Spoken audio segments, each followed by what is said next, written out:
Kita itu sering berpikir pakai logika biasanya ini. Ini idolatribus ini kadang-kadang melahirkan namanya oversimplifikasi atau mengeneralisir masalah.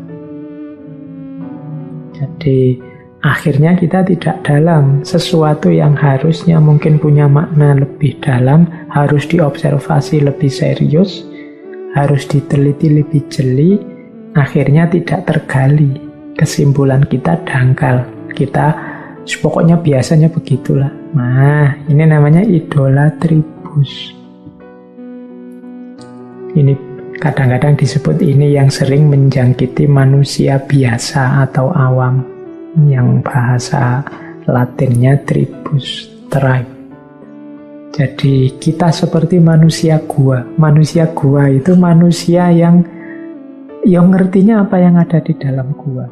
Jadi memutuskan sesuatu hanya berdasarkan prasangka pribadinya, selera a priorinya. Jadi ini biasanya ketika orang menyukai sesuatu, ketika orang mengidolakan sesuatu, dia berhenti di situ, hanya itu saja yang dia geluti sehingga dia tidak luas.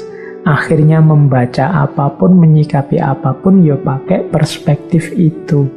Manusia itu ya memang di antara keunggulannya berpikir.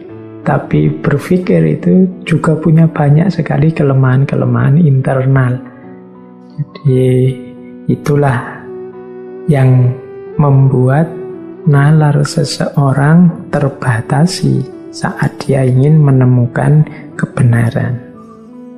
Yo macam-macam. Di situ saya contohkan misalnya sesat pikir itu bagaimana kita suka sekali melakukan overgeneralisasi. Jadi hanya melihat satu dua disimpulkan semuanya juga begitu. Atau mungkin cara berpikir retrospektif determinism.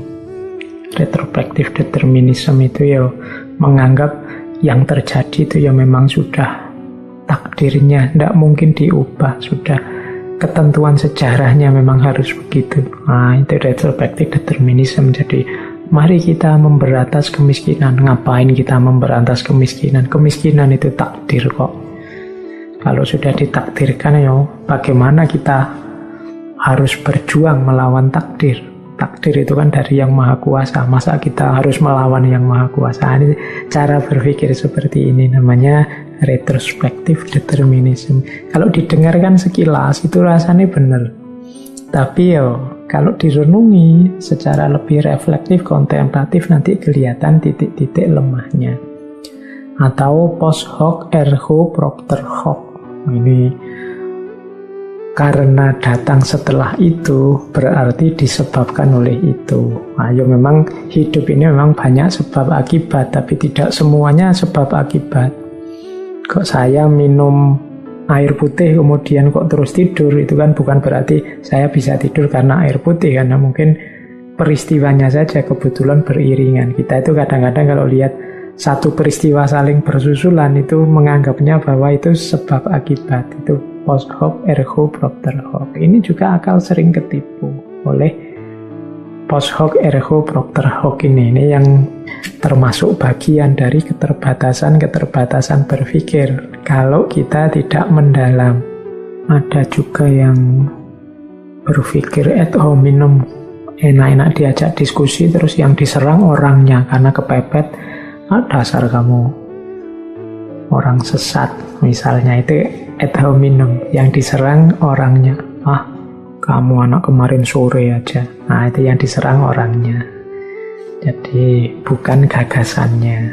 Kadang-kadang juga kita ad verecundiam. Ad verecundiam itu kita merujuk orang yang kita anggap ahli, tapi tidak kritis. Pokoknya kata-kata ahlinya pasti benar. Ini kan yang ngomong sudah ahlinya.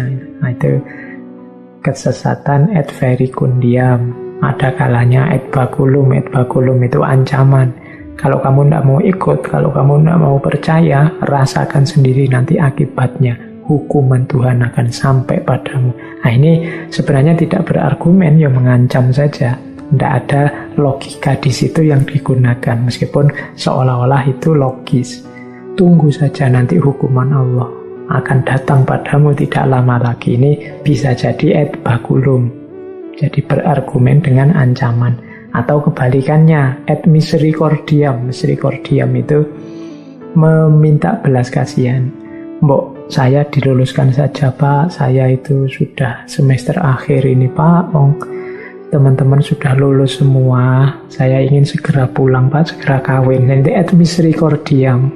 Jadi dia tidak berlogika sebenarnya, cuma membangkitkan rasa kasihan saja.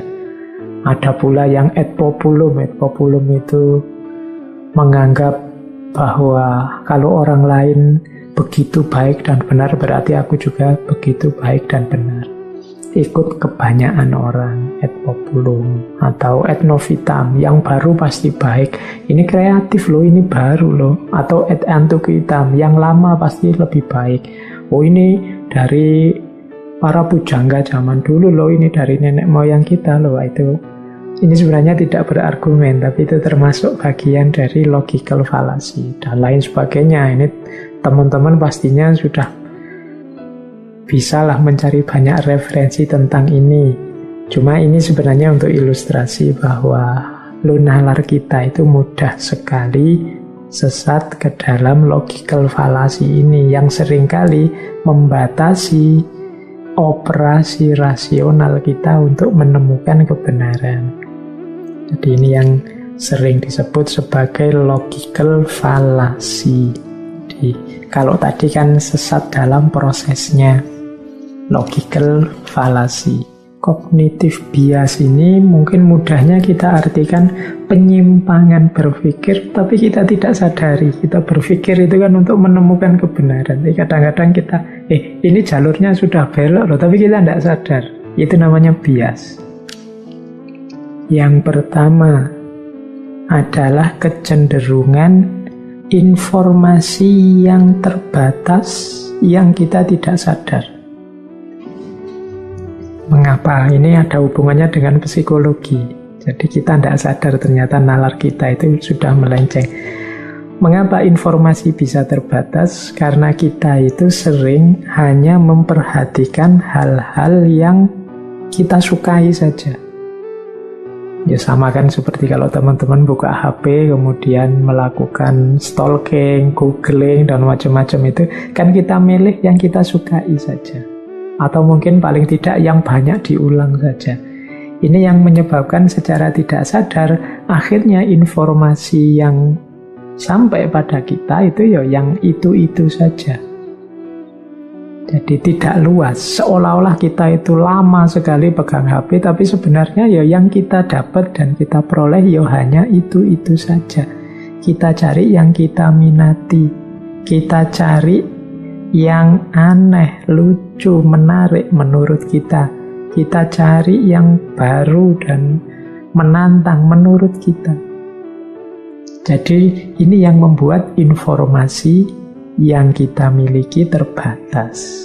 Jadi ini penting kita sadari ternyata kita itu seolah-olah banjir informasi, tapi mungkin ya tidak.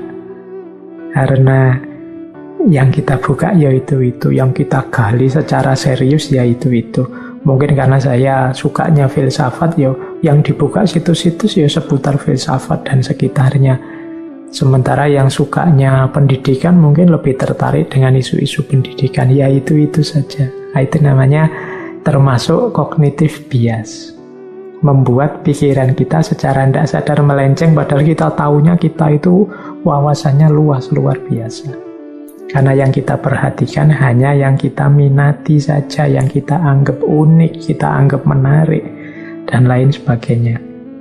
Kemudian kita juga biasanya lebih memperhatikan hal-hal yang sesuai dengan pandangan kita, atau kebalikannya, yang anti dengan pandangan kita.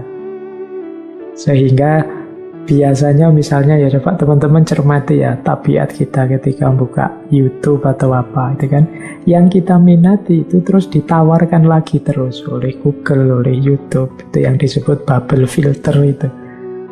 Jadi kita hanya tahu yang benar sesuai kepercayaan kita saja, atau orang-orang yang berbeda dalam tanda petik kita posisikan sebagai musuh kita, lawan kita. Jadi itu saja wawasan kita.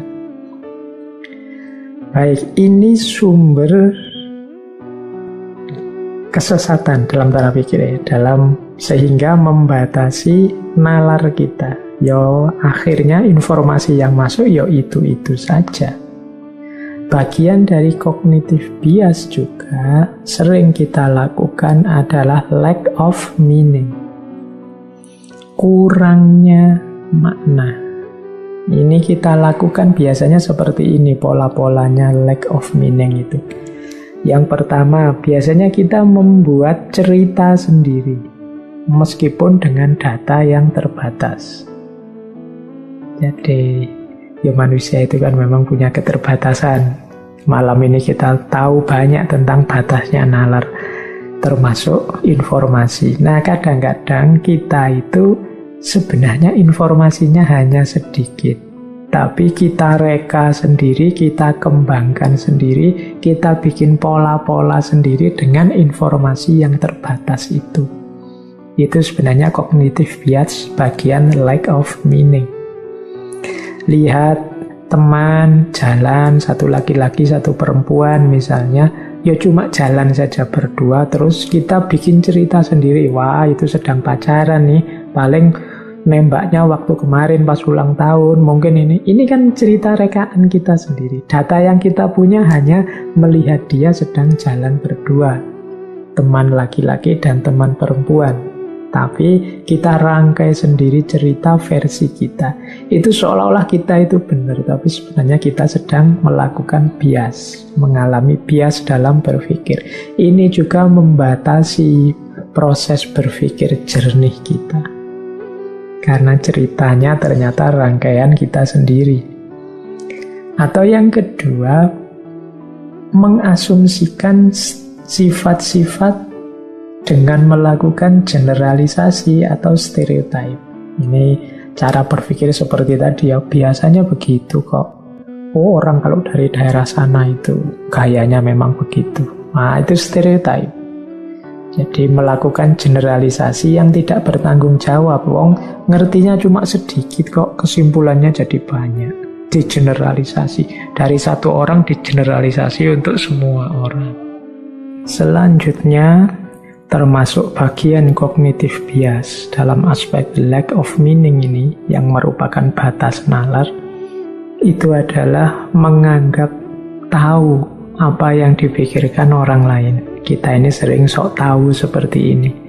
Ini kelihatan loh dari komentar-komentar, mungkin teman-teman sering komentar di Instagram, di Twitter, dan lain-lain. Kita itu sering menuduh orang, dalam tanda petik ya, menganggap kita tahu pikiran-pikirannya orang.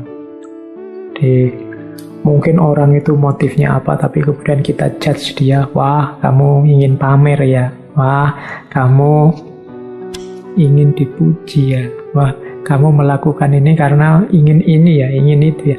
Itu kita menilai apa yang dipikirkan orang. Kita menganggap kita tahu apa yang dipikirkan orang.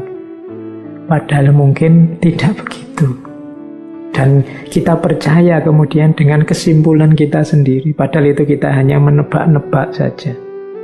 Sehingga kemudian kejernihan kita bisa dipertanyakan, karena itu sejenis cognitive bias. Apa benar kamu tahu yang dipikirkan orang lain? Kok mudah sekali engkau menilai dia? Kan banyak hal yang sifatnya batin yang itu hanya orang itu sendiri yang tahu. Niat, keikhlasan misalnya, lillahi ta'ala atau tidak, karena benda atau karena Allah, karena nyari keuntungan atau ikhlas lillahi ta'ala, itu kan sebenarnya batin masing-masing orang yang tahu. Kadang-kadang kita itu sok tahu dengan yang seperti itu, seolah-olah dia pasti begitu, isi pikirannya pasti begitu. Ini termasuk jenis cognitive bias dalam aspek lack of meaning. Kemudian sering juga kita lakukan memproyeksikan pemahaman saat ini untuk masa lalu dan masa depan. Sehingga mungkin kita kemudian menyesali masa lalu atau menganggap masa depan itu seperti masa sekarang, sehingga kita berlebihan dalam menyikapinya. Jadi memproyeksikan pemahaman kita saat ini untuk masa lalu dan masa depan, seolah-olah masa depan itu persis seperti situasi kita sekarang. Atau kita sesali berlebihan masa lalu karena kita menggunakan perspektif hari ini. Situasi-situasi sejarah tertentu itu ya membacanya sesuai konteks zaman itu. Zaman penjajahan, situasinya seperti apa, cara hidup, cara berpikirnya seperti apa. Dulu zaman Nabi di Mekah abad ke-6 Hijriyah itu situasinya seperti apa, mode hidup, gaya hidup seperti apa. Zaman itu mungkin masih banyak perang-perang, memang gaya hidupnya seperti itu. Nah itu kalau kita pahami dengan logika hari ini, ya mungkin kita, orang dulu itu memang belum beradab, orang dulu itu dan macam-macam. Itu pemahaman saat ini kita pakai untuk menilai masa lalu. Bahkan kita jadikan standar untuk merancang masa depan. Ini kadang-kadang berakhir dengan kekecewaan atau ketidakbergunaan. Jadi ini bagian dari cognitive bias, yaitu lack of meaning. Nah, cognitive bias selanjutnya yang sering kemudian membatasi kita menemukan kebenaran, jadi bagian dari aspek internal batas nalar, itu adalah the need to act fast. Jadi ini bahasa Inggrisnya panjang ya, the need to act fast. Itu kalau pakai bahasa Jawa mungkin kemerungsung. Jadi ingin segera bertindak, ingin segera melakukan sesuatu, ingin segera mengomentari, ingin segera menilai, dan lain sebagainya. Jadi ini kesusu untuk melakukan sesuatu. Itu biasanya juga menghalangi kita jernih dalam mengambil keputusan. Mengapa sih orang itu kok kesusu-susu segera ingin melakukan sesuatu?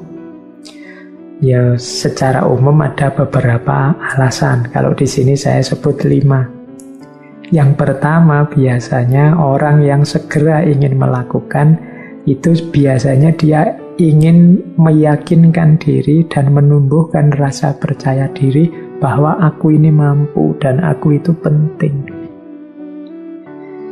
Jadi orang yang belum mantap keyakinan dirinya bahwa aku itu bisa, aku itu penting, itu biasanya terus kalau melakukan sesuatu segera ingin tahu hasilnya, segera ingin selesai, dan khawatir salah. Nah, jadi the need to act fast. Jadi dia ingin meyakinkan dirinya sendiri biar aku percaya diri dan orang lain menganggap aku ini penting. Dan ini biasanya terus orang kesusu, kemerungsung, ingin menunjukkan pembuktian. Yang kedua, ada memang orang tertentu yang melakukan apa-apa itu cepat, ingin segera selesai. Alasannya apa? Untuk menjaga fokus. Pak, kalau saya berlambat-lambat, hilang Pak fokusnya. Mungkin ada teman-teman di sini yang mungkin mencoba untuk hafalan Al-Quran, tahfidz misalnya. Itu kan biasanya terus ingin fokus, khawatir nanti lupa. Itu biasanya coba ngajinya, karena kalau pelan-pelan nanti pikirannya melayang kemana, terus hafalannya putus. Ya memang ada yang seperti itu.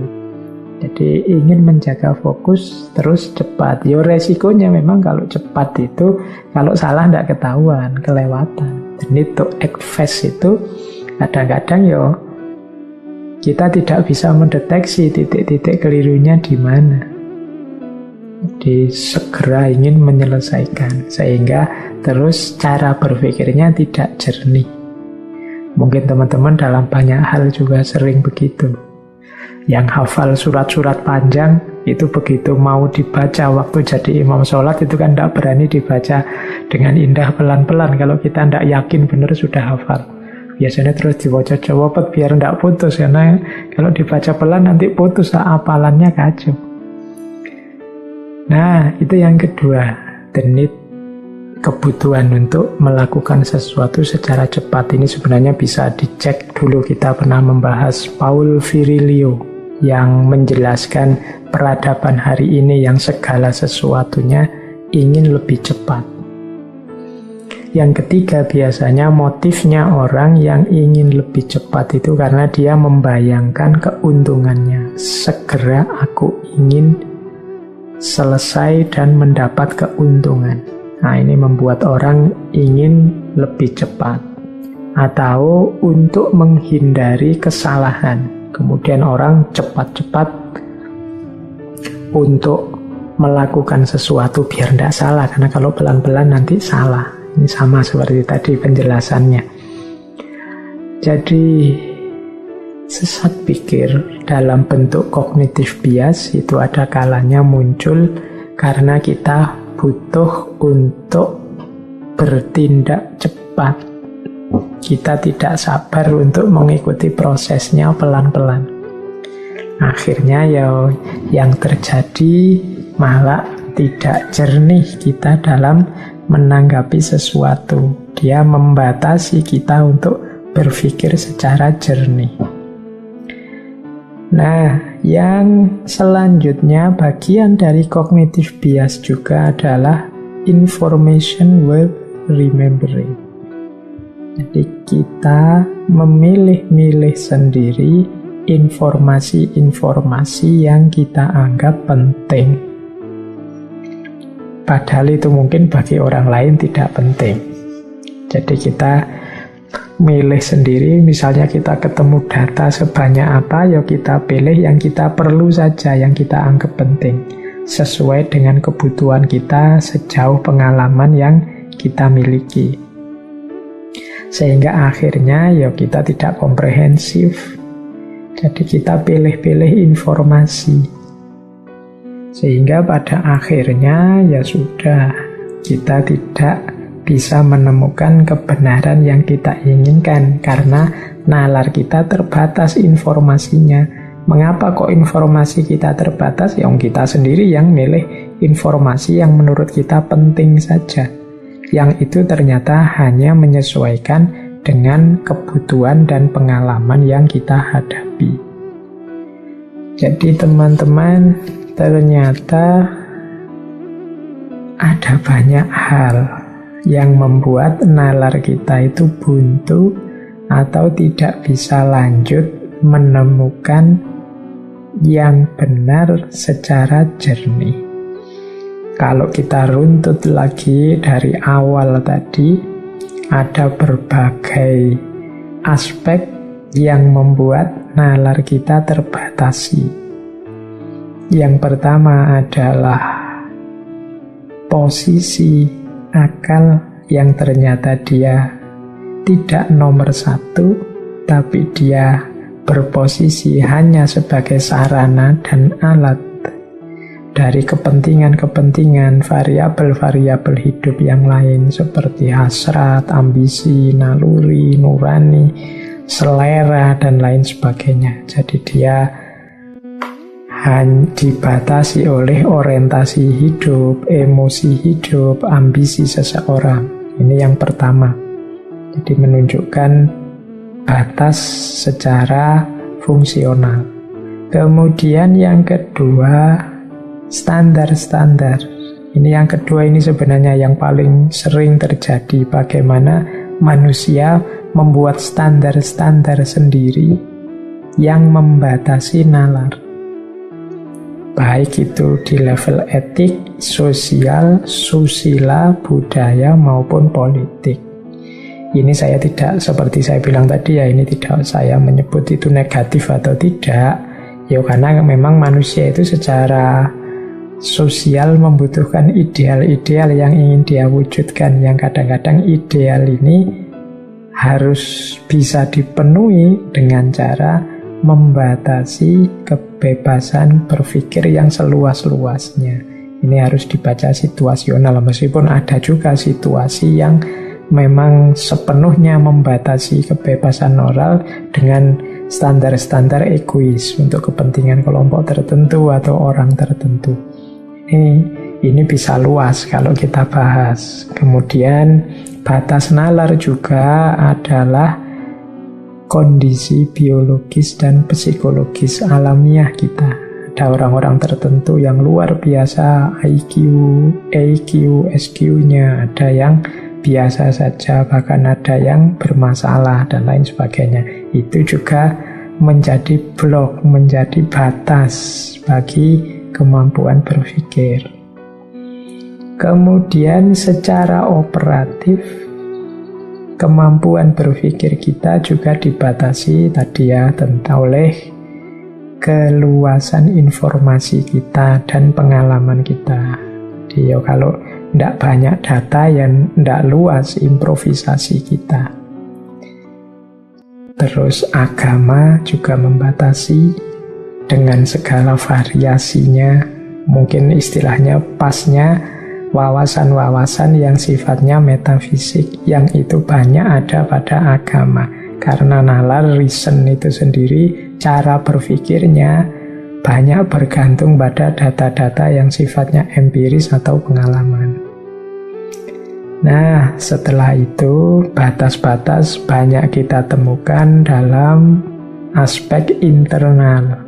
Jadi mekanisme kerjanya akal kita sendiri yang sering tersesat, baik karena idola-idola dalam berpikir maupun karena adanya logical fallacy dan cognitive bias.